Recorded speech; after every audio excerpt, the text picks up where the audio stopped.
정영돈의 제목 없음 TV 뭐지?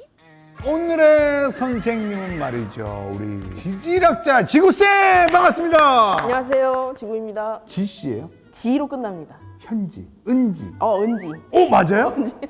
왜냐면 90년대생 그 여자 이름 중에 인기 많은 게 은지랑 민지. 근데 제 이름이 재미난 게 보통 여자 이름에 은지를 하면 은혜은혜 뭐 지혜지 많이 쓰거든요. 예. 저는 좀 특이해요. 저랑 같은 한자 한 번도 못 만났어요. 저는 땅끝 은혜 알지자예요. 땅끝까지 안다. 지질학. 야, 그대로네. 그럼 성도 한번 맞춰볼게요. 네, 정은지는 아닙니다. 아니죠. 왜냐면 가수가 있거든요. 제 본관이 경주에. 경주 김씨, 아닙니다. 박씨, 아닙니다. 최씨, 경주 이씨. 맞아요. 지질학자. 네, 학자라기엔 좀. 저는 과학 커뮤니케이터. 궤도 같은 건가요? 네. 예. 선생님 그 스펙을 한번 좀 들어봐도 되겠습니까? 너무 제가 선생님에 대해서 아는 게 없어가지고. 강원대학교에서 지질학과 나왔고요. 예. 전에 여기 그 공룡 박진영 박사님. 예, JYP. 제가 후배입니다. JYP가 후배라고요? 제가. 근데 지질학과 땅 짓자는 알겠어요. 질은 뭘까요? 바탕. 지구의 바탕. 땅의 바탕에 대해 공부한다. 지질학을 관통하는 하나의 문장이 있어요. 현재는 과거의 열쇠다. 현재 지구에서 일어나는 일들이 있잖아요. 예. 그게 과거에도 똑같이 동일한 과정으로 일어났을 거라고 보는 거예요. 석회암이라는 암석이 있어요. 어디서 만들어지냐면 따뜻하고 얕은 바다에서 만들어져요. 왜 만들어져요? 왜 만들어지냐면 거기에 있는 해양 생물들의 사체에 탄산칼슘이 많아요. 걔가 죽으면 걔네 갖고 있던 게 물속으로 녹아들거든요. 깊은 바다는 가라앉는 동안에 다시 녹아서 순환되거든요. 근데 얕은 바다는 금방 깊이가 얼마 안 되니까 침전이 돼요. 그것들이 쌓여서 만들어지는 게 석회암이에요. 따뜻하고 얕은 바다에서 해양 생물들이 죽어가지고 만들어지는 게 석회암이에요. 근데 왜 세컴이 여기 있는데 발견되지? 옛날에 거기가 따뜻하고 바다요. 얕은 바다였어요. 바다였다는 이게 얘기구나. 현재는 과거 열쇠다의 하나의 예시예요. 그러니까 우리나라 태백에 가면 거기가 해발 고도가 902m 정도 돼요. 롯데타워보다 더 높은데 네. 거기가 과거에는 따뜻하고 얕은 바다였을 거라고 보는 거죠. 저는 뭐 보고 우리 제작진한테 야, 지질학자 선생님 한 번만 모셔봐라 했던 이유가 지진 때문에 최근에 여기 지진이 여기저기서 많이 발생하는 걸 보고 지진에 대해서 좀 제대로 좀 알아볼까 해서 지질학자 이렇게 된 거거든요. 지진도 공부해요. 사실 결국은 지진도 지층 네, 다 돌. 다 돌에 의해서 네. 이렇게 되면서 일어나는 거 네, 아니겠습니까? 땅도 다 돌. 그래서 돌을 기본적으로 배워요. 그럼 일단은 선생님 제가 먼저 궁금했던 것부터 하나 네. 여쭤봐도 되겠습니까? 일단 불의 고리. 네. 불의 고리라고 하는 이 환태평양 지역에 왜 이렇게 지진이 많이 일어나는 걸까요? 사실 여기 말고도 판의 경계에서는 다 지진이 많이 일어나요. 네모나게 그냥 그려보면 네. 여기 필리핀의 판이 있고 여기에 뭐 유라시아 판이 있잖아요. 네. 얘랑 이렇게 부딪히는 거예요. 혹은 뭐 이렇게 판이 이렇게 두 개 있으면 네. 여기선 지진은 잘 안 일어나는데 이렇게 멀어지거나 보통 이런데 이제 화산이 생기죠. 왜 움직여요, 얘네들이? 판이 왜 움직이냐고요? 네. 판 움직이는 기작은 세 개로 설명해요. 하나는 우리 지구를 이렇게 보면 요 겉에 지각이 있고 아주 얇게 그다음 멘틀이 있고 여기 핵이 있어요. 핵은 굉장히 뜨겁거든요. 핵의 온도가 태양의 표면 온도랑 똑같아요. 아니, 이제 이거 그때도 얘기 잠깐 나왔었던 것 같은데 네. 핵을 본 사람은 없잖아요. 네. 검사해 본 적도 없고. 네. 근데 이게 뜨겁다라는 건 어떻게 알아요? 핵 안에는 뭐가 있는지를 어떻게 알아요? 지진을 통해서 알아요. 어떻게 보면 지진은 지구가 본인의 속마음을 알려주는 행위일 수도 있어요. 지진을 어떻게 아냐면 이거 설명이 너무 산으로 가는데 원래 저희 채널이 네, 그래요. 예를 들어서 지진파는 다른 물질로 된 경계를 지나면 꺾이면서 속도가 바뀌어요. 예를 들어 자동차를 보면 이 방향으로 가다가 여기 경계에서 만나잖아요. 얘는 느려지고 얘네는 속도가 그대로이기 때문에 얘가 꺾이죠. 파도 똑같이 여기 지각에서 멘트를 만나면 똑같이 이렇게 꺾여요. 뭐가요? 파의 진행 방향이, 지진파의 진행 방향이. 지진파가 뭔데요? 땅이 움직여서 에너지가 방출되는데 그게 파동의 형태로 가요. 레만이라는 사람이 핵의 그 존재를 알아낸 게 이 지진파를 통해서 알아낸 거예요. 지진파의 속도랑 네. 지진파가 꺾이는 그 방향 이런 것들을 이용해서 네. 실험실에서 재현을 해가지고 어떤 물질로 되어 있는지를 알아낼 수 있어요. 멘틀은 고체긴 고체거든요. 예. 그 고체는 보통 안 움직이잖아요. 예. 근데 얘는 압력이 너무 세서 움직여요, 조금씩. 왜 압력이 있지? 여기 위에서 누르니까. 핵은 뜨겁고 여긴 차가우니까 뜨거운 건 위로 가고 싶어 하고 차가운 건 내려가고 내려가고 싶어 해요. 싶어하죠. 예. 그래서 이렇게 움직여요. 그래서 멘틀 대류 때문에 겉에 있는 판이 움직인다고 하는 게 하나의 이유고, 판 밑에 있는 멘틀들이 아. 움직이는 거야? 지각, 멘틀, 핵으로 나누잖아요. 예. 판은 뭐냐면 지각이랑 멘틀 일부예요. 아. 두께가 100km 정도 돼요. 야, 일본은 그래서 지진이 많이 네, 나는 그래서 많이 일어나요. 지금 판이 몇 개야? 그렇게 따지면 그런 얘기가 있었잖아요, 쌤. 일본 때문에 우리나라가 지진을 좀 피해를 덜 본다는 얘기가. 그렇지 않아요. 그래서 옛날에 그 일본 침몰인가? 네. 막 그런 영화나 드라마 만화 보면 일본이 잠기게 되면 지진이 우리나라에 오면서 막 쓰나미로 막 이런 얘기도 있었잖아요. 쓰나미는 막아줄 수 있어요. 사실 근데 일본 자체가 이 태평양판이 유라시아 판 밑으로 섭입하면서 만들어진 거예요. 여기 유라시아, 예. 요게 태평양판이라고 예. 치면 얘네가 부딪히잖아요. 네. 그럼 어떻게 될까요? 약한 놈이 올라가겠지. 가벼운 애는 안 내려가는데 무거운 애는 부딪히면 내려가기 시작해요. 예, 그렇죠. 네. 판이 움직이는 이유 중에 두 번째가 네. 무거운 애가 중력 때문에 내려가는 것 때문에 판의 운동이 시작된다고 보는 경우도 있어요. 그러니까 이게 닭이 먼저냐 달걀이 먼저냐 싸움인데 아직 결론이 안 났거든요. 네. 멘틀 때문에 판이 움직이는 게 우세한지 얘가 무거워서 끌고 내려가는 힘이 우세한지 그거 아직 논쟁 중이에요. 일본 자체가 네. 요 유라시아가 있고 여기 태평양이 이렇게 들어가거든요. 근데 얘가 100km쯤 되잖아요. 여기서부터 이제 마그마가 만들어지기 시작해요. 왜요? 이쯤 가면 요때의 그 온도 압력 조건 때문에 여기서 물이 나와요. 판 암석으로 돼 있잖아요. 네. 근데 암석은 여러 가지 광물로 되어 있는데 그 광물 중에는 자기 화학식 안에 물을 가지고 있는 애들이 있어요. 예. 근데 걔네가 요쯤 되면 딱 100km 정도 되면 압력 때문에 탈수 작용이 일어나서 네. 자기 몸을 이루고 있던 물을 버려요. 예. 요 멘틀로 물이 들어가면 얘가 쉽게 녹을 수 있게 돼요. 그 물이 얘네의 그 구성 성분을 건드리기 때문에 그래서 여기서 마그마가 만들어지거든요. 마그마는 만들어지면 가벼워서 올라오고 싶어 해요. 올라와서 땅을 이룬 게 요게 일본이에요. 자, 쌤, 이게 제가 처음 들어보는 분야라 네. 제가 제대로 이해하고 있는지를 네. 이 판이 유라시아 판보다 무겁다라는 무거워요. 거잖아요. 네. 그러니까 얘네들이 지금 계속 내려가는 거잖아요. 네. 그죠? 태평양 판을 이루고 있는 광물들 중에 네. 중력에 의해서 내려가면 갈수록 이 판에서 못 견디고 물로 변환되는 놈이 있다라는 거죠. 물을 가지고 있는 물을 내놓는 내놓는 놈들이 있다라는 거죠. 여기 지각이고, 이게 멘틀이고, 이게 유라시아. 예를 들면 태평양 이렇게 돼 있겠네요. 아니에요. 또 아니에요? 유라시아가 요게 지각이고 네. 요 멘틀 조금인 거죠. 아.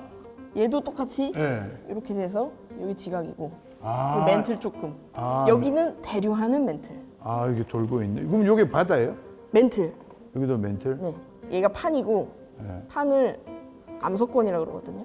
바다는 어디 있어요, 그러면? 요 도대체? 위에. 요 위에 요 땅이니까. 지각이면 땅이잖아요. 바다가 따로 있는 게 아니라 모든 이 지구의 겉껍질을 지각이라고 해요. 각이 껍질 각이거든요. 네. 요 지각 위에 물이 차 있는 곳이 바다예요, 그냥. 땅이 이렇게 울퉁불퉁하잖아요. 네. 이렇게 있다고 치면 물이 이렇게 있는 거예요. 아, 그럼 우리가 이런 데서 사는 거예요? 우리 이런 데서 사는 거고, 요걸 대륙이라고 하고, 요거를 바다라고 하고. 아. 근데 요거를 좀 더 깊게 보면 여기는 지각이고, 여긴 멘틀인 거죠. 너 이거 알았어? 근데 바다의 지각은 두께가 5km밖에 안 돼요. 대륙은 한 35 평균 요 정도 돼요. 나 처음 알았어.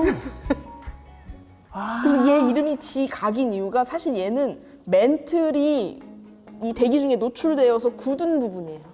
열에 의해서 나오는 건가요? 아니면 압력에 의해서? 주로 압력에 의해서. 나오면 여기서 이제 대류하고 있는 뭐와 만나는 거예요? 멘틀. 멘트라는 뭐가 있는데요? 멘틀 안에는 주로 마그네슘이나 뭐 철도 조금 있고, 요거 막 떨릴 때. 네, 규소, 산소 예. 이런 것들. 그런 놈들이 여기서 뿜어내는 물과 만나서 온도가 올라가면서 마그마가 되는 거야? 네, 물을 만나면 어떤 일이 일어나면 녹는 점이 내려가요. 그러니까 녹는 점이 내려간다는 거는 적은 온도 환경에서도 쉽게 녹을 수 있는 거예요. 잠시만, 쌤. 지금 이렇게 된 게 그러면 전부 다 판의 이동 때문인 거네요? 네. 그럼 원래는 지구가 이렇게 있었겠네, 대륙이? 이게 전부 다 한 덩어리였는데 지진에 의해서 그럼 이렇게 갈라진 거예요? 사실 처음에 한 덩어리였는지 몰라요.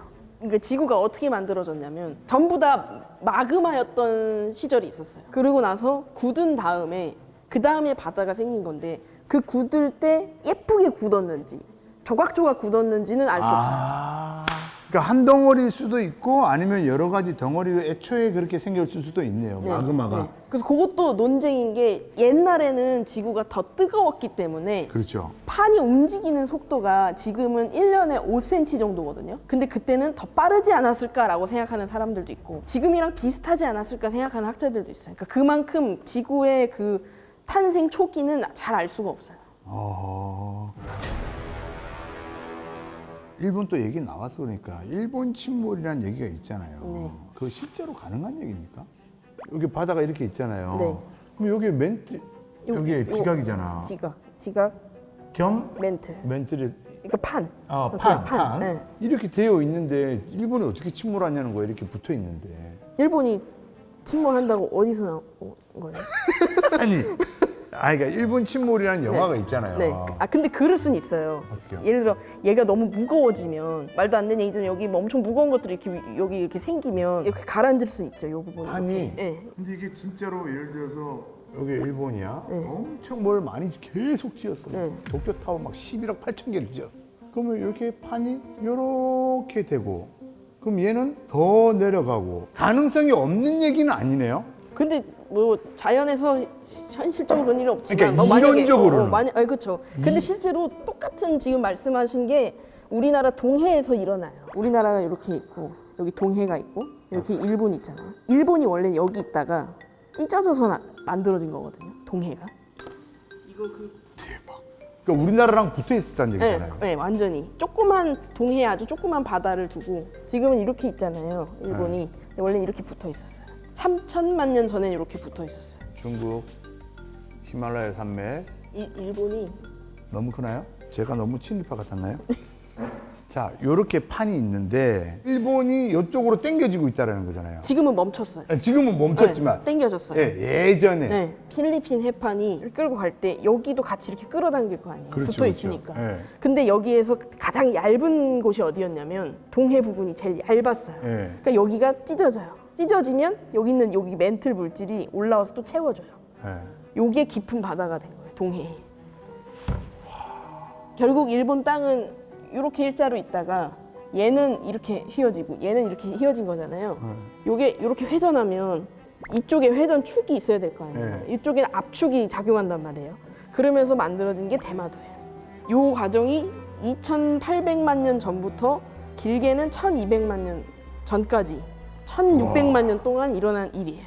근데 그리고 지금도 계속 판이 움직이고 있잖아요. 지금은 설명드린 요건 멈췄는데 요즘은 어떤 일이 일어나냐면 동해가 이제 너무 무거워진 거예요. 우리나라 쪽으로 동해 땅이 필리핀 해판처럼 가라앉으려고 하는 움직임이 보여요. 요즘 동해가 여기 찢어져서 만들어졌잖아요. 근데 얘가 이제는 여기 퇴적물도 많이 쌓이고 무거워져가지고 이쪽으로 섭입하고 싶어 하는 거예요.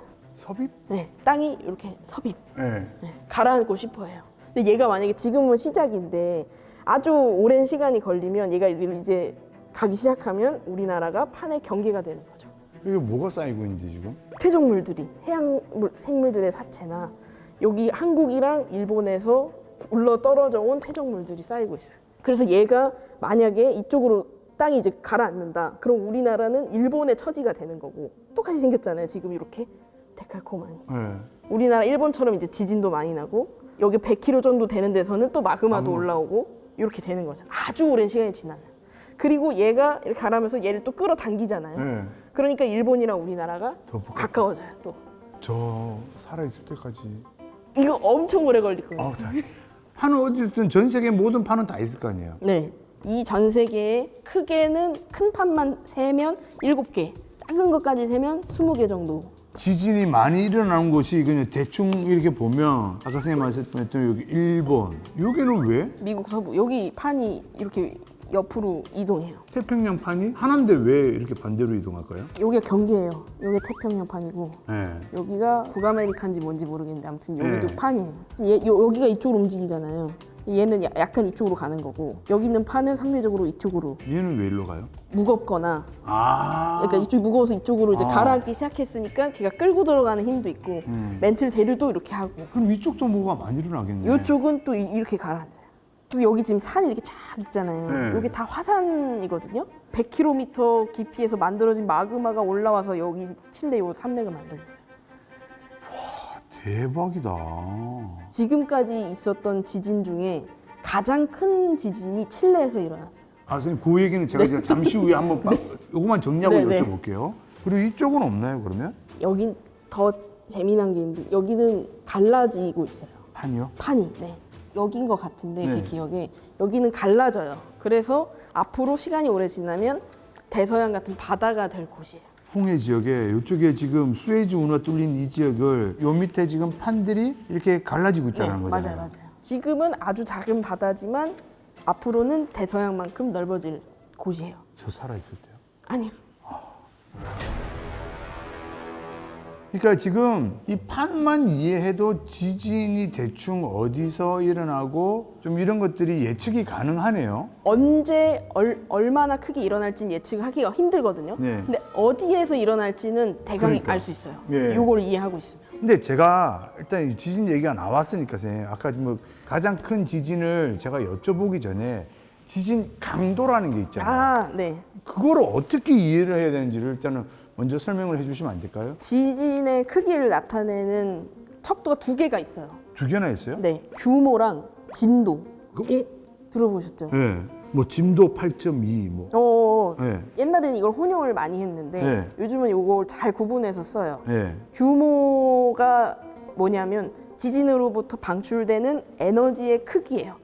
무슨 말이냐면 제 목소리로 따지면 아! 이렇게 하는가 네. 아! 이렇게 하는가 네. 제가 얼마나 크게 말하는가. 그러니까 이게 판끼리 부딪혔을 때 내는 에너지를 규모라고 하는 거야? 정확히는 사실 암석을 좀 이해해야 되는데 암석이 탁탁하잖아요. 네. 그래서 힘 주면 바로 빡 뽀개질 것 같지만 사실 얘는 고무줄처럼 탄성을 가지고 있어요. 그래서 어느 정도 힘을 준다 해도 바로 빡 뽀개지지 않고 네. 이걸 가지고 있어요. 그게 스트레스가 쌓인다 그래요. 네. 암석에. 근데 이 스트레스가 한계가 있을 거 아니에요. 네. 그 한계를 지나면 그동안 쌓아뒀던 스트레스를 빡 하고 이제 분출하는 거죠. 네. 그때 나오는 에너지의 크기를 말해요. 이리로 가는 힘, 뭐 이렇게 가는 힘이 버티다 못 버티면 이게 빵 터진다는 거잖아요. 네, 네. 이때 나오는 에너지가 네. 규모라고 규모, 그러는 거야? 에너지 오케이. 크기를. 그럼 진도는 뭐냐면 결국 그렇게 해서 우리 인간들이 받게 되는 그 에너지 크기를 얼마나 체감하느냐. 아. 그래서 제가 목소리로 예시를 든 게 규모는 크게 외치느냐 작게 외치느냐의 차이인데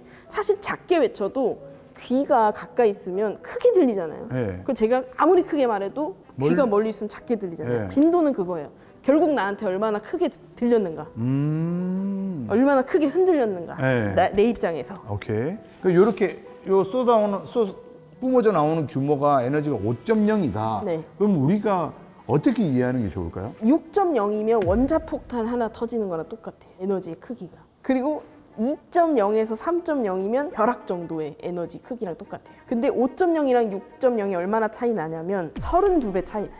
1밖에 차이 안 나는데? 네. 왜 32배야? 이게 로그 스케일이어서 0.1 차이 날 때마다 에너지는 루트 2배 차이가 나요. 쉽게 말하면 0.2 차이 날 때마다 2배. 루트 2 알지? 루트 4는 2잖아. 0.1일 때 루트 2배니까 쉽게 말하면 규모가 0.2가 차이 날 때 2배씩 차이 난다는 얘기죠. 맞아요. 0.2 차이 날 2배씩. 그래서 경주 지진이 5.8이었거든요. 그리고 포항이 5.4예요. 그럼 0.4 차이가 나잖아요. 그러면 4배 차이 나는 거네? 맞아요. 에너지 크기 자체가 4배나 차이 났던 거예요. 그러면 규모가 예를 들어서 제일 큰 지진은 뭐였어요? 1960년에 칠레에서 9.5 규모의 지진이 났어요. 야, 그럼 뭐야?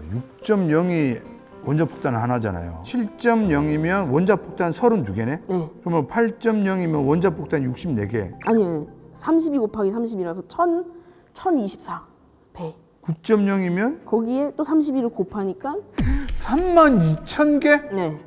근데 또 0.5가 있으니까 0.5니까 원자 폭탄 12만 개를 떨어뜨린 게 칠레에서 1960년대에 일어났다고요? 여기서? 네.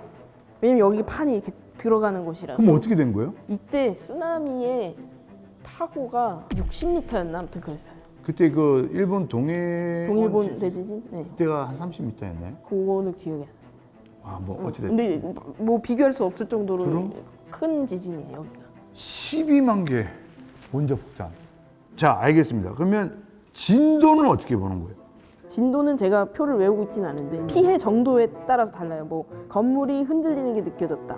뭐 책이 떨어졌으면 몇이다. 건물에 금이 갔다. 그러면 뭐 진도 5 뭐 이런 식으로. 아, 그거는 나라별로 좀 상이할 수 있겠네요. 네, 다르겠어요.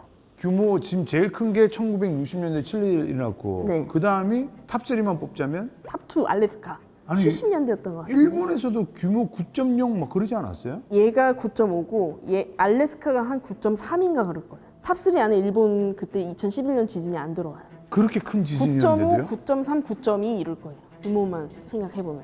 와, 그럼 도대체 칠레, 알래스카는 얼마나 큰? 왜냐면 인도네시아 그때 자바섬이었나요? 아직도 저는 생생하거든요. 20 몇만 명이 돌아가셨잖아요. 탑3 안에도 들지 못하는 지진 규모였다고요? 근데 이게 규모랑 진도를 따로 그래서 쓰는 이유가 아, 진도는 피해니까. 네, 규모가 크다고 해서 항상 진도도 크진 않아요. 그렇겠네요. 그리고 피해는 더욱 연관이 없어요. 2010년에 IT 지진 그때 네. 사망자가 한 23만 명 되거든요. 근데 그때 규모가 7.0이에요. 2009년인가 5년에 파키스탄에 7.6 규모의 지진이 일어났을 때는 사망자가 8만 명이었어요. 그러니까 더 큰 지진인데 파키스탄이 사망자는 더 적은 거예요. IT는 더 작은 규모의 지진이지만 사망자가 훨씬 더 컸던 거고. 그래서 이게 뭘로 갈리냐면 그 나라의 법과 정책. IT는 건축 기준이 아예 없었어요. 아무래도 규모가 크면 그런 뭐, 피해를 네, 받을 네. 확률이 높긴 하지만 네, 꼭 비례하는 건 아니에요. 그건 아니다. 근데 이게 우리나라는 참 어떻게 보면 지금 이렇게 판으로 보면 네. 좀 안정적이긴 하네요. 네. 인도 호주판이랑 유라시아판하고는 좀 이렇게 또 떨어져 있고, 네. 그러니까 좀 판 위에 내부에. 내부에 있어서. 근데 제가 아까 전 세계 지진의 80%가 경계에서 일어난다고 했잖아요. 예. 그 말은 20%는 내부에서 일어나는 거예요. 그래서 지진의 완벽한 안전지대는 사실 없어요. 없네요. 네. 게다가 우리나라는 단층도 좀 많아요. 단층. 저 복층 살거든요. 단층이 이렇게 땅들이 이렇게 쌓여 있는 걸 말하는 거죠. 단층은 지진에 의해서 땅이 찢어진 다음에 이동하면 요거를 단층이라고 해요. 단층이 왜 중요하냐면 여기 이거 종이를 만약 가운데를 찢어요. 네. 그걸 제가 이렇게 잡아당겨요. 그러면 여기가 안 찢어지고 여기가 찢어지겠죠. 한번 해볼까요, 선생님? 네. 이렇게 가운데 찢어요. 지금 이거를 어떤 걸 설명하기 위해서 하는 거죠, 지금? 여기 단층이 생겼어요. 네. 이미 단층이 있어요. 예? 단층이 있으면 이렇게 잡아당기면 여기가 찢어지는 게 아니라 여기가 찢어지죠. 단층이 있는 곳이 찢어져요. 힘이 어디서 작용하든 그렇네, 이미 예. 찢어진 곳이 또 찢어지게 돼 있어요. 예. 그래서 단층이 우리나라 지도에 어떻게 어디에 분포하는지를 알고 있어야 돼요. 근데 우리나라는 어때요? 아직 몰라요. 이거를 지진 연구하는 분들이 계속해서 요 연구를 해야 된다고 그동안 말을 많이 했는데 안 하다가 2017년에 경주 지진 난 다음에 요 사업이 허락이 됐어요. 근데 그런 걸 뭐 이렇게 뭐 예를 들면 지진파처럼 이렇게 네. 떼버리면 네. 알 거 아니에요. 이게 비어 있으니까 위에 뭐가 또 쌓여 있으면 알기가 힘들어요. 파보면 되잖아. 그래서 파는 방식의 연구도 하고 인공위성으로 이렇게 보는 연구도 하고 그걸 찾는 연구를 우리는 2017년부터 시작을 했어요. 없었으면 좋겠다. 이미 어느 정도 알고 있는 게 많았는데 정확히는 어떤 단층을 찾냐면 활성 단층을 찾아요. 활성 단층은 뭐냐면 지난 258만 년 동안 만들어진 단층 혹은 움직인 적이 있는 단층 일종의 그러니까 전과자를 찾는 거예요. 예. 이거보다 오래된 단층은 움직일 가능성이 좀 적고 요거는 지구 입장에서 완전 방금이거든요. 네. 방금 움직이는 이 애는 또 움직일 수 있으니까 그런 애들을 찾는데 요게 활성 단층. 우리나라에 좀 있어요? 우리나라에 지금 이게 2017년에 시작해서 경상도부터 연구를 했거든요. 네. 활성 단층은 많이 찾았고 있어? 힘은 일본 쪽에서 가해져도 우리나라에 있는 요 단층들이 찢어질 수 있는 거예요. 방금 한 요거처럼. 그렇게 해서 일어난 게 이제 경주 지진이고 경주 지진의 원인인 단층이 무엇이냐를 찾아봤더니 그동안 우리가 모르고 있던 단층이었어요. 그래서 그 단층에 이름도 붙이고 이름 뭐예요? 내남 단층. 뭐지? 내로남불인가? 지질학 너무 재밌잖아. 너무 재밌죠. 일단 지진만 살짝만 훑었는데도 너무 재밌는데요, 네. 선생님? 선생님, 저 하나만 더 일단 네. 지진 관련된 데서 여쭤보고 네. 할게요. 리히터, 이게 뭐예요? 사람 이름이에요. 이 사람이 그러면 규모를 정한 거예요? 맞아요. 규모라는 개념을 처음 만든 사람. 그럼 진도도 그러면 리히터를 써요? 진도는 메르칼리. 메르칼리. 메르칼리라는 사람이 만들었어요. 규모는 6.0 리히터, 진도는 5.0 메르칼리. 근데 규모를 사실 규모가 한 6.0 아니 5.0 아무튼 그 이상이 되면 리히터로 계산하기가 좀 힘들어서 모멘트 규모 뭐 이런 다른 걸 쓰기도 해요. 근데 어쨌든 처음 만든 사람이 리히터. 그래서 찰스 리히터라는 요 학자가 한 유명한 말이 있어요. 리히터. 독일 사람 같은데? 구텐베르크. 구텐베르크가 왜 핵을 발견한 사람이에요.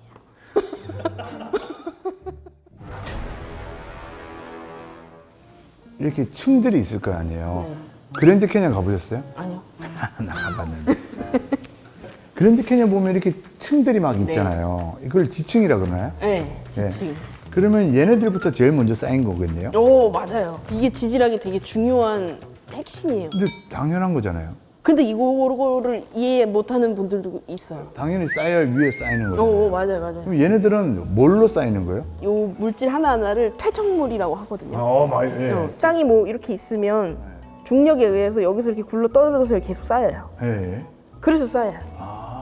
근데 왜 지금은 높게 있냐면 땅이 전체적으로 올라왔을 수도 있고 아니면 지금 우리가 서 있는 땅이 그냥 여기일 수도 있고 나 이해가 안 되는데 지금 다시 한 번만 여기다 말씀해 주실래요? 예를 들어서 태백 아까 그 네. 태백이 석회암도 쌓인 거잖아요. 얕은 바다에서. 네. 근데 지금 바다가 아니잖아요. 산이잖아요. 네. 거기가. 땅 자체가 올라와서 그래요. 이걸 융기라 그래요. 네. 땅이 어떻게 해서 올라오지? 가벼워지면 올라와요. 무거워지면 가라앉고. 물 위에 뜬 나무 토막처럼. 왜 가벼워지지? 위에 있는 게 바람이나 물에 의해서 깎여서 딴 데로 이동하면 네. 여기가 가벼워지니까 땅이 올라와요. 그러니까 전체적으로 판 전체가 이렇게. 그럼 계속 움직이는 거네요, 지구는? 네. 땅은? 네. 그러면 이 지층마다 쌓여있는 광물들이 다 다를 것 같아요. 그래서 층을 나눈 거예요. 그러니까 이게 뭐 이렇게 쌓여 있잖아요, 잔뜩. 근데 여기서 색깔이 변하네 해서 나눈 거거든요. 근데 이건 나누는 게 어떤 의미가 있어요? 어떤 의미가 있냐면 큰 자갈은 바다에서 많이 보이나요? 계곡에서 많이 보이나요? 큰 자갈. 계곡 같은데 왠지 또 바다라고 얘기하고 싶은데. 바다. 계곡에서 많이 보이죠. 계곡. 그래서 계곡에서 신발 벗고 수영하면 네, 아프잖아요. 그렇죠, 그렇죠. 바다는 모래죠, 바로. 모래죠. 예. 그러니까 큰 자갈들이 이렇게 쌓여 있는 층이다. 그럼 여긴 옛날에 강이나 계곡이었겠구나 이렇게 보는 거고 그 위에 모래만 쌓여 있는 층이 생긴다. 바다가 됐겠구나 이렇게 보는 거예요. 그래서 요걸 가지고 해수면이 어땠는지를 알아내요. 아니, 지구가 만들어질 때 땅보다는 바다가 먼저 생겼을 거 아니에요? 땅이 먼저 생겼어요. 마그마가 식으면서 그게 땅이 되니까. 그리고 얕은 곳에 이제 물이 들어차면서 바다가 된 부분이 있는데 그러면 애초에 지구가 만들 때 땅이 먼저 만들어졌잖아요. 네. 이 땅이 제일 만들어진 여기는 어딘지 알아요? 발견이 됐어요? 아니요. 지구 나이가 46억 년이거든요. 네. 근데 가장 오래된 암석의 나이가 42억 년이에요. 어디서 발견됐대? 캐나다예요. 그러면 그거 발견됐잖아요. 그거 뭘로 이루어져 있어요? 걔는 변성암인데요. 변성암? 네, 변성암은 어떤 암석이 열이나 압력을 받아서 변한 거거든요. 네. 너무 심하게 받으면 다시 녹아서 마그마가 되는데 그 직전까지 한 거예요. 그래서 초반의 기록은 많이 잃어버렸어요. 지구의 이 지각에 있는 암석을 크게 세 개로 나눠요. 그 중에 하나가 변성암이에요. 자, 변성암. 네. 그냥 한번 던져볼게요. 삼, 화강암. 오, 맞아요? 아니요. 알려드려요. 힌트. 초성. 티읕. 티읕, 지읒. 네. 그리고 태조감. 태조감. 오! 하나는 요거. 히읗, 시옷. 화산암. 화성암. 화성암. 오. 처음 들어보네. 이렇게 세 개로 나눠요. 태저감, 화성암, 변성암. 그러면 이게 지각이야. 네. 그러면 맨 밑에가 변성암이겠네요, 당연히. 지각의 하부는 보통 변성암이에요. 네, 맞아요. 그러니까요. 네. 이게 제일 오래됐다 보니까. 네. 그 다음에 태조감이겠네. 꼭 그렇게 순서가 돼 있지는 않아요. 섞여 있겠죠. 여기서 뭔가가 쌓여져 만들어지는 암석은 퇴적암. 다 퇴적암이라고 그러고. 네. 마그마가 식으면 화성암이에요. 마그마 쓰면 뭐 현무암 아니에요? 현무암이 화성암 중 하나예요. 그러니까 이게 큰 대분류인 거고 말씀하신 여기에서 화강암이랑 현무암은 화성암에 들어가요. 마그마가 식어서 만들어진 돌. 그래서 불화자를 쓰는 거예요. 우리나라 화강암 지대잖아요. 맞아요. 우리나라에 화강암이 되게 많은데 제일 단단한 돌 아니에요? 제일 단단한 돌은 아니에요. 아니 나 그렇게 배웠거든. 서양의 그런 건축물들 보면 되게 화려하잖아요. 근데 그런 것들 다 대리석으로 만들었잖아요. 네. 유럽은. 그리고 뭐 앙코르와트나 이런 거 보면 뭐 사암이잖아요. 모래로 이렇게 압축해가지고 만든. 근데 우리나라 문화재들 보면 이게 화강암으로 만들었잖아요. 근데 이게 화강암이 깎고 이런 것들을 제일 하기 힘들다 그래서 다른 나라에서는 그렇게 둥글고 막 이렇게 만들 수 있는 기술이 없었다. 그래서 우리나라 이 문화재를 화려하지도 않고 뭐 작기도 하고 그래서 되게 좀 낮게 보는 분들이 많은데 돌 자체가 달라서 우리나라에 이 동그랗게 만드는 기술이 전 세계도 그 당시에 없었던 맞아요. 기술이다. 막 그런 얘기를 들었거든요. 맞아요. 그래서 좀 우리나라에 대한 그런 게 좀 국뽕이 좀 있었거든요. 그런 거에 대해서는 어떻게 생각하십니까? 동의합니다. 그죠? 네, 왜냐하면 얘가 대리암보다 단단할 수밖에 없는 게 대리양? 대리석은 우리가 건축 재료로 쓸 때는 여기 뒤에 다 석으로 바꿔요. 암을. 건축 자재로 쓸 때는 네. 예를 들어 화강암도 건축 자재로 쓸 때 그쪽 분야에서는 화강석이라고 해요. 이것도 처음 알았네. 근데 우리 지질학 그냥 돌 연구하는 사람들은 다 암이에요. 암석은 다 암. 돌도 강도로 나누는 단위 같은 게 있겠네요. 근데 돌 단위로는 안 하고 돌을 구성하는 광물들의 굳기를 나타내는 건 있어요. 그걸 뭐라 그러나요? 모스 굳기계 이렇게 얘기하는 거예요. 모스? 네, 모스 굳기계, 경도계. 제일 약한 돌부터 센 돌로 모스 경도로 따지면 어떻게 되나요? 제일 단단한 게 금강석이거든요. 금강석! 이게 다이아몬드예요. 그럼 제일 약한 거는? 제일 약한 게 뭐더라? 삼? 사암은 암석이고 여긴 지금 다 광물이거든요. 암석과 광물의 차이가 뭐냐면 구슬 아이스크림 아시죠? 네. 구슬 아이스크림 전체가 암석이라면 광물은 이 구슬 하나예요. 그러면 예를 들면 다이아몬드도 있고 니켈도 있고 막 이게 다 광물이지만 이게 합쳐지면 이게 뭐 돌이 될 수도 있는 거네요? 광물들의 조합이 암석. 암석이구나. 근데 구슬 아이스크림 얘기할 때 이 구슬 하나의 색은 얘기할 수 있잖아요. 네. 그래서 광물은 화학식으로 말할 수 있어요. 정해져 있어요. 네. 근데 암석은 노란 구슬도 있고 뭐 까만 구슬도 있고 이러면 이거 전체의 색깔을 말하기 힘들잖아요. 그렇죠. 암석은 화학식으로 말할 수 없어요. 어떤 아. 것들이 조합되어 있는지가 항상 다르기 때문에.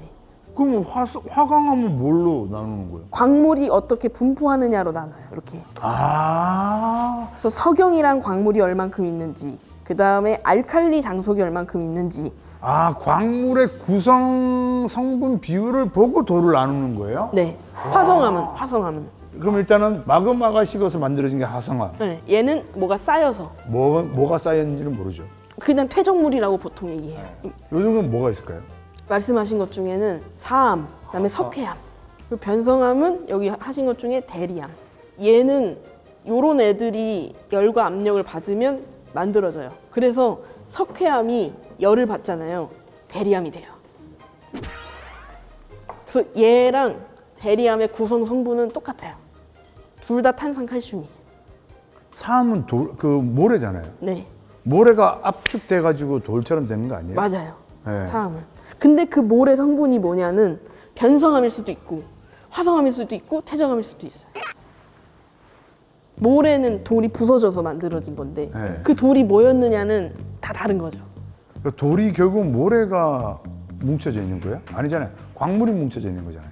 그렇게 광물의 깔끔한 그런 조합으로 보려면 화성암이 제일 깔끔하게 그렇게 볼 수 있어요.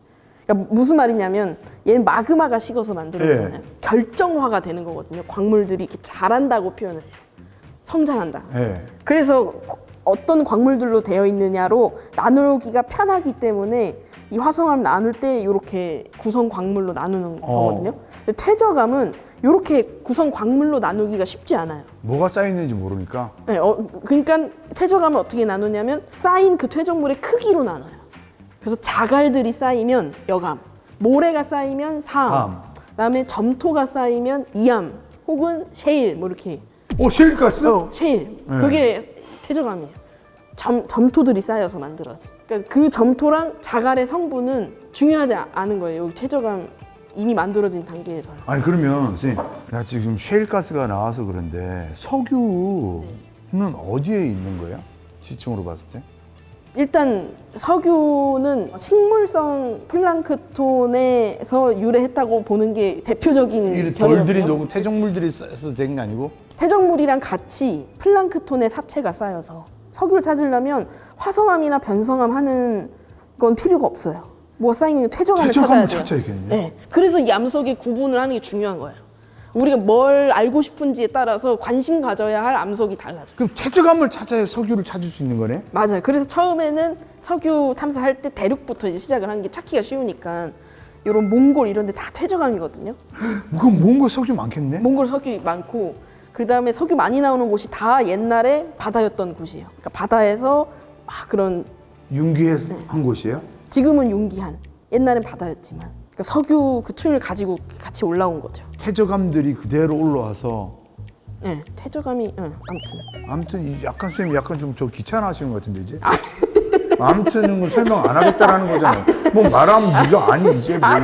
땅 전체가 네, 이렇게 올라와서 융기해서 옛날엔 바다가 있었지만 근데 자 그거는 알겠어요. 그럼 퇴적암을 찾는 데는 석유나 이런 것들이 광물 자원들. 네, 광물 자원은 자원이라기도 하고 그렇고. 퇴적암에서 보통 찾는 것들은 석탄, 석유 이런 것들 찾아요. 아. 왜냐하면 석탄이든 석유든 둘 다 생물에서 유래한 거기 때문에 생물들이 지금까지 쌓여 있으려면 쌓인다는 건 퇴적암이니까.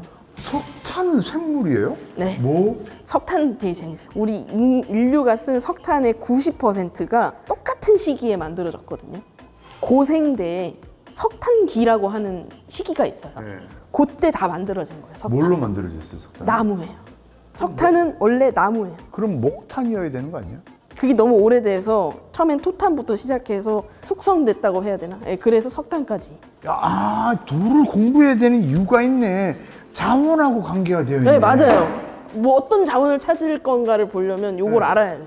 그렇네. 그래서 우리나라의 공룡 뼈가 잘 안 나오는 이유 중 하나가 얘랑 연관이 있어요. 왜 고성에 있잖아, 공룡. 발자국은 있는데 뼈는 잘 안 나오잖아요. 네, 왜 그럴까? 마그마가 중생대에 우리는 많이 올라왔거든요. 네. 그래서 요때 만들어진 다 녹였나? 화강암이 네. 경주의 화강암이고 그것들을 조상들이 깎아다 쓴서 만드는 게 첨성대고 네. 불국사고 석굴암이고 이런 거죠. 근데 왜 우리나라에는 공룡이 많이 안 나와요? 마그마가 너무 많았으니까. 마그마 올라오면 여기 있는 것들 다 녹여버리잖아요. 그러니까 공룡뼈가 쌓여 있다고 해도 다 소실되는 거죠. 그러면 그 밑에 공룡 뼈들이 있으니까 우리나라도 석유 있지 않을까요? 근데 사실 석유랑 공룡이랑은 큰 연관성이 없어요. 아, 그러면 또 이거 왜 화강암으로 돼 있어가지고. 아까는 국가유산 자랑스럽다고. 나 그 얘기 들었다. 화강암이 많으면 뭐가 좋은지 알아? 물이 깨끗해. 지금 딱 그 얘기 하려고 했는데 유럽에 있는 그런 조각상이나 네. 건축물이 잘 녹는 이유가 탄산 칼슘이 물에 잘 녹아서 그래요. 그러니까 물에 잘 녹는다는 거는 결국 물에 얘네 성분이 들어오는 거니까 물에 석회질이 많을 수밖에 없는 거죠. 아, 얘 석회암이 물에 잘 녹으니까. 아, 내가 뭐 물어보려서 그랬다. 자, 변성암, 대리암도 있고. 규암 이런 것도 규암. 있고 편마암 이런 것도 있고. 그러니까 우리 구독자분들도 좀 이해하기 쉽게 좀 설명할게요. 대리암은 대리석으로 많이 쓰죠. 건축 자재로. 그렇죠. 예. 편마암은 편마암 보통 조경석으로 많이 써요. 조경석? 그 외에 길 가다 보면 잔디나 이렇게 해놓고 돌 큰 거 이렇게 탁탁 박아두잖아요. 그 화강암원들 아니었어요? 화강암은 잘 안 쓰고 네. 편마암이랑 석회암을 많이 써요. 규암은 대부분 석영이랑 광물로 돼 있거든요. 네. 근데 석영으로 우리가 유리를 만들어요. 아, 나 그거 궁금했어. 유리는 뭘로 만드는 거예요? 석영, 석영이 뭐예요? 규소랑 산소로 되어 있는 광물이에요. 어디에 있어요? 사암에도 보통 많고 화강암에도 많아요. 왜 사암에 맞냐면 석영이 단단해요. 네. 그래서 바닷가 가면 이렇게 모래 이렇게 쥐어보잖아요. 네. 거기에 있는 투명한 것들은 다 웬만하면 석영이에요. 왜냐면 단단해서 다른 것들은 다 풍화되고 이렇게 없어지는데 얘는 살아남아서 바닷가까지 온 거거든요. 두서없이 하다 보니까 질문을 떠오르는데 왜 돌을 알아야 되는 거죠? 말씀하신 자원도 있고 네. 돌이 사실은 지구 역사를 기록한 일기장과 같아요. 지구는 돌로 모든 사건을 다 기록을 해요. 개를 읽으면 지구에 일어났던 사건들을 알 수 있고 지구라는 행성을 이해할 수 있어요. 자, 잘 봐, 쌤. 제일 처음에 지구가 마그마였다면서요. 네. 마그마는 굳으면 이해도 안 되네. 마그마가 굳으면 화강암, 현무암이 되잖아요. 화성암. 화성암. 네. 근데 화성암은 또 어떻게 화강암으로 나뉜대? 그 현무암은 오늘날의 멘틀 물질이 녹아서 만들어지면 현무암질 마그마가 되고 네. 걔가 다시 굳으면 현무암이 돼요. 멘틀 물질이 그러니까 현무암에 멘틀 물질이 붙어 있으면 돌 어렵네요. 돌 어려워요. 그럼 돌대가리라고 하면 안 되겠다. 네, 멘틀 있잖아요. 네. 여기서 일부가 녹아요. 근데 녹을 때 이 멘틀 성분이 그대로 녹는 게 아니에요. 네. 또 먹는 거긴 한데 콜라 네. 얼렸다가 네. 녹여서 드셔보셨어요? 슬러시. 만들어서. 네. 그 슬러시 만들 때 콜라 안에 이렇게 얼음이 있고 요 녹은 요 액체 부분을 먹으면 간이 세요. 맞아요. 그죠? 네. 그게 왜 그러냐면 어떤 성분들은 빨리 녹고 싶어 하고 어떤 성분들은 난 좀 더 고체로 있고 싶어 이렇게 해요. 네. 그것처럼 요 멘틀도 고체잖아요. 네. 녹을 때 먼저 녹고 싶어 하는 애들이 이렇게 먼저 녹아요. 네. 요것들이 올라와서 굳으면 얘가 현무암이에요. 근데 지표까지 반드시 올라와서 굳어야 돼요. 네. 왜냐면 현무암은 특징이 두 개인데 색이 까맣고 제주도가 많잖아요. 구멍이 숭숭 뚫려 있잖아. 구멍 뚫려 있는 건 사실 현무암의 주 특징은 아니에요. 구멍이 없어도 현무암일 수 있어요. 두 번째 특징은 얘네를 이루고 있는 결정이 눈으로 구분이 안 돼요. 보면 그냥 까맣잖아요. 네. 뭐가 이렇게 알갱이가 안 보이잖아요. 구분되지 않거든요. 그런 것 같다. 네. 네. 그 두 가지가 요 현무암이라는 걸 정의하는데 필요한 필수 조건이에요. 화강암은 어떻게 만들어지는 거예요? 화강암은 지표까지 올라오면 안 돼요. 깊은 곳에서 천천히 굳어야 돼요. 얘는 지표까지 올라오니까 차가워서 빨리 식는 게 현무암이고 네. 화강암은 특징이 얘랑 정반대예요. 색이 밝고 알갱이가 커요. 보면 다 보여, 맞아. 구분이 되잖아요. 네. 그 왜 그러냐면 얘는 빨리 식어서 결정이 만들어질 시간이 없었기 때문이고 얘는 깊은 곳에서 천천히 굳었기 때문에 결정들이 만들어질 시간이 충분했던 거예요. 그럼 우리나라는 왜 화강암이 많은 거예요? 우리나라 마그마가 요 깊은 곳에서 굳어진 게 많은 거죠. 그리고 얘가 시간이 지나서 화강암이 만들어진 다음에 위에 있던 것들이 사라져가지고 요 땅이 올라와서 만들어진 곳이 서울이에요. 그러면 제주도 밑에는 화강암 진짜 많겠네요. 제주도 밑에는 화강암이 많진 않아요. 좀 어려운데 현무암은 까맣고 화강암은 밝잖아요. 네. 요 차이가 현무암은 멘틀이 녹은 거고 화강암은 대륙이 녹은 거예요. 자, 일단은 이거 2번, 1번 서울. 서울 어떻게 만들었는지 여러분들 이거 처음 들어보실 거예요. 서울을 이루고 있는 왜 도봉산도 그렇고 네. 서울에 또 유명한 산 뭐 있죠? 북한산? 북악산. 그런 것들 다 화강암이잖아요. 네. 얘네가 겉으로는 이렇게 따로 떨어져 있어 보이지만 사실 거대한 화강암 덩어리예요. 근데 요 부분만 이제 남아서 지금 요 부분만 돌출되어 있으니까 우리가 각각의 산이라고 부르는 거죠. 네. 얘네는 과거에 어떻게 만들어졌냐? 지각이 이렇게 있으면 마그마가 어디선가 이렇게 녹아서 어느 정도 올라온 다음에 이 부분에서 마그마가 천천히 굳어서 만들어진 거예요. 시간이 지나서 이 화강암 덩어리 위에 있던 이 땅들이 사라지고 어디로 왜 사라져? 보통 깎여요. 얘가 좀 올라오면서 깎이고 왜 올라온다 그랬지? 가벼워지면 아, 요 위에가 없어지면 가벼워지잖아요. 네. 그 올라와요. 그래서 이게 오늘날의 요 산 위치만큼 올라온 거예요. 옛날엔 되게 깊은 곳이었는데. 그럼 서울이 원래 땅 속에 있었던 거네? 그쵸. 지금 우리가 밟고 있는 거는 굉장히 깊은 곳이었던 거죠. 근데 위에가 다 깎여가면서 서울 땅이 된 거네? 네, 그쵸. 우와. 그래서 화강암 지역에 사는 분들은 사실 이곳은 과거에 굉장히 깊은 곳이었던 거예요. 그렇네. 석회암이었던 곳은 바다였던 거고. 부산도 그렇게 만들어졌겠네? 부산은 언덕이 많잖아요. 네. 그게 그 판이 민 것 때문에 언덕이 많은 거예요. 근데 사실 판 운동으로 해석을 안 할 수 없는 땅이 없어요. 그렇네. 그러면 두 번째 이거 네. 너 뭐라고 그랬지? 제주도? 제주도가 위에 현무암이 많으니까 지하로 가면 화강암이 많지 않아요. 그러니까. 그게 꼭 현무암이 지표면에서 굳으니까 지표에 있고 화강암이 깊은 데서 있으니까 반드시 깊은데 화강암이 있는 건 아니에요. 아, 도로 어렵다 진짜. 제주도는 그 멘틀 물질이 이렇게 녹아가지고 올라와서 이렇게 분출하고 또 이렇게 분출하고 이렇게 해서 제주도 만들어진 건데 여기에 화강암이 있는지 없는지는 연관이 없어요. 밝혀지지 않는 거 아니에요? 화강암이 있으려면 지각이 녹아서 굳어지면 화강암이거든요. 얘가 올라오는 과정에 그런 경우는 많아요. 뜨겁잖아요, 마그마 네. 올라올 때. 그래서 여기 주변을 녹이는 경우가 있어요. 네. 얘가 여기서 굳을 수도 있고 뭐 얘가 녹아서 그런 일은 잘 없지만 같이 올라올 수도 있고 네. 둘이 섞일 수도 있고 여러 가지 경우가 있는데 요 마그마가 올라오니까 화강암이 있겠다 이거는 연관은 없어요. 아 근데 진짜 그 돌대가리라는 표현에 대해서 어떻게 생각하세요? 돌대가리요? 네, 돌을 사랑하시는 입장에서 네. 멍청한 사람을 돌대가리라고 그러잖아요. 아니 이렇게 어려운데 돌이 그래서 어려워서 몰라서 그런가? 그쵸. 근데 돌에 대해서 많이 안 알려져 있긴 하죠. 그- 학교 다닐 때 이거 다 외우잖아요. 무수남, 무수남. 요거 왜 외우는지 불만 있는 학생들도 많고. 이거 왜 외워야 돼요? 이걸 안 외우면 그 다음 단계로 나갈 수가 없어요. 자원이 어디 있는지 찾을 수도 없고. 그리고 건축물 지을 때도 지질 조사를 기본으로 하거든요. 예를 들어 퇴적하면 보통 약한데 약하면 그 위에 건축물을 지을 때 까다로워야 돼요. 그러면 우리나라는 건축물 짓기 좀 힘들겠다. 화강암이 밑에 깔려 있으니까 오히려 좋아요. 단단한 기반함이 탁 받쳐주고 그러니까 있으니까. 그걸 뚫고 막 하려면 힘들잖아. 힘들어도 안전하죠. 한번 해놓으면 안전하죠. 이거 돌에 따라서 그러면 나라별로도 건축 방식이 되게 다르겠다. 과거 그래서 건축물 보면 유럽 쪽은 그래서 석회암 건물이나 조각상이 많고 중국도 그렇고 영국도 그렇고 차 문화가 발달한 게 돌이랑 연관이 있어요.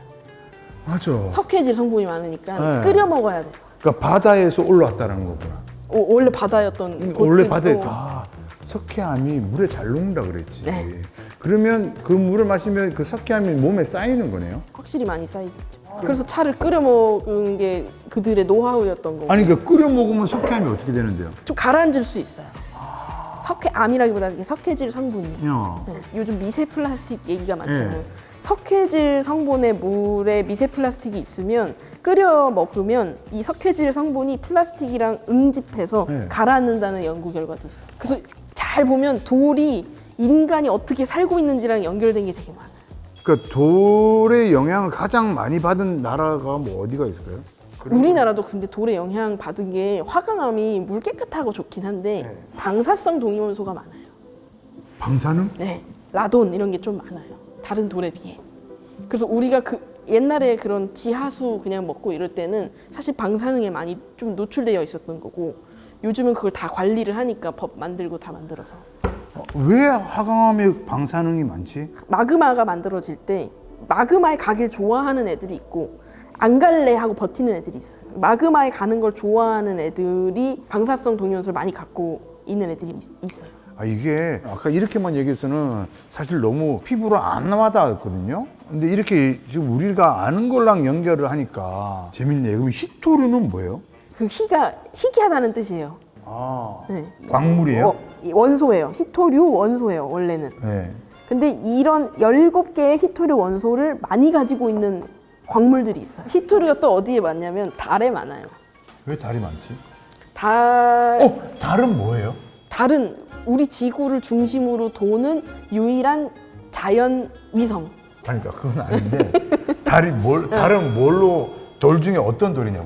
달 표면이 크게 3개로 나뉘어요. 와, 나 이거 처음 들어봐. 좀 어려운데. 예. 네. 회장암, 회장암. 네. 그리고 현무암. 뭐야? 마그마였어 그러면? 달도 마그마 전체가 다 마그마였던 적이 있어요. 그게 식어서 지금 돌이 된 거예요. 네. 그리고 강력암, 각력암. 어머, 달이 돌이었어요? 달 돌이죠. 니네 알았어? 그냥 달은 달 아니었어? 달이 돌이래. 안 놀라워? 그럼 지구도 돌이네? 그죠, 돌이죠. 근데 다만 이 가운데가 좀 녹아 있는. 그러면 지석이라고 해야 되는 거 아니에요? 아, 구 형태니까 특별하니까. 이 얘기가 너무 놀랍다. 화성도 돌이고 금성도 돌이고. 태양은 플라즈마. 플라즈마는 뭐예요? 플라즈마는 원자가 가운데 핵이 있고 이렇게 전자가 있거든요. 얘네가 요 형태로 있지 못하는 거예요. 너무 뜨겁고 해서. 돌은 아니에요? 돌은 아니에요. 그럼 뭐예요? 플라즈마. 플라즈마는 뭐예요?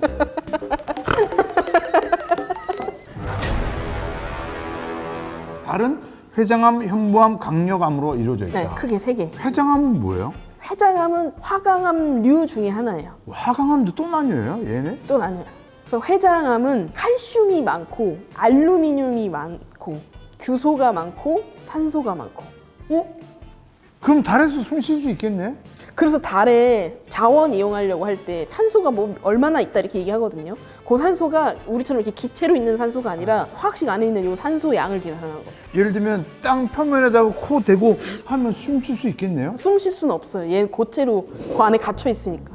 바닷물이 H2O잖아요. 네. 근데 거기 산소 있다고 해서 우리가 물속에서 숨 쉴 수 있는 게 아니니까. 그러니까 이론적으로 이론적으로 불가능. 불가능하군요. 아, 강력암은요? 강력암은 운석 충돌 때문에 주로 만들어져요. 달이 이렇게 있으면 우주 물질들이 와서 부딪히고 크레이터가 생기잖아요. 요 충격으로 여기 있던 암석들이 쪼개져서 각진 자갈로 된 암석이에요. 강력암. 선생님, 그럼 이제 마지막으로 운석 찾으면 왜 돈이 돼요? 운석은 태양계의 화석이에요. 태양 돌 아니라면서요? 태양계. 아, 태양계. 네, 태양계. 지금 약간 지금 짜증나. 태양계. 걔는 보통 소행성대에서 와요. 네. 소행성대가 어디냐면 태양이 가운데 있고 네. 수성, 금성, 지구, 화성, 목성 있잖아요. 네. 화성과 목성 사이에 있어요. 이걸 소행성대라고 하는데 네. 요 천체들의 힘 다툼을 하다 보면 여기 있는 애들 중에 일부가 궤도가 변경돼서 이쪽 우리 지구 방향으로 올 수가 있어요. 크기가 너무 크지 않은 것이 지구 땅까지 도달하면 그때부터는 운석이라고 해요. 네. 근데 얘가 왜 중요하냐면 태양계는 같은 날에 같은 것으로부터 만들어졌거든요. 한 번에 뻥 하면서 만들어진 거예요? 뻥은 아니고 원래 이렇게 우주에 성운이라는 게 있어요. 네. 나 하성운이랑 친한데. 성운. 네, 제가 하성운. 이거 강연할 때 네. 하성운님 사진 쓰거든요. 그리고 가운데 태양님 사진 쓰고 아무튼 먼지랑 가스로 돼 있어요. 네. 얘네가 주변에서 뭐 초신성이 폭발한다거나 어떤 이유에서 갑자기 원래는 밀도가 균일한 상태면 가만히 있는데 밀도의 불균형이 일어나면 그러니까 즉 무거운 쪽이 생겨버리면 그때부터 얘가 중력을 발휘해서 끌어당기기 네. 시작해요. 그걸 성운이 이렇게 있다가 수축한다고 하거든요. 이게 태양계를 비롯한 행성계의 탄생의 시작이에요. 근데 이렇게 수축하면서 이게 회전을 해요. 회전을 하다 보면 피자 이렇게 네, 돌리면 도너. 원반 형태로 이렇게 퍼지잖아요. 그래서 성운이 원래 막 이렇게 구름처럼 있다가 회전하면서부터 이렇게 딱 원반 모양으로 딱. 그래서 태양계에 있는 모든 천체가 다 똑같은 반시계 방향으로 공전을 하거든요. 네. 그래서 그 먼지들이 회전하고 수축하면서 충돌 에너지 때문에 먼지들이 고체로 못 있고 기체로 승화하는 사건이 일어나요. 네. 그럼 얘네가 가지고 있는 정보를 잃는 거거든요. 그러니까 전부 다 가스가 됐다가 수축이 어느 정도 멈추면 다시 식히기 시작해요. 네. 그러면서 다시 고체화가 돼요. 네. 요때 고체화가 되는 건 기체에서 고체가 되는 거라 광물이 되는 거예요.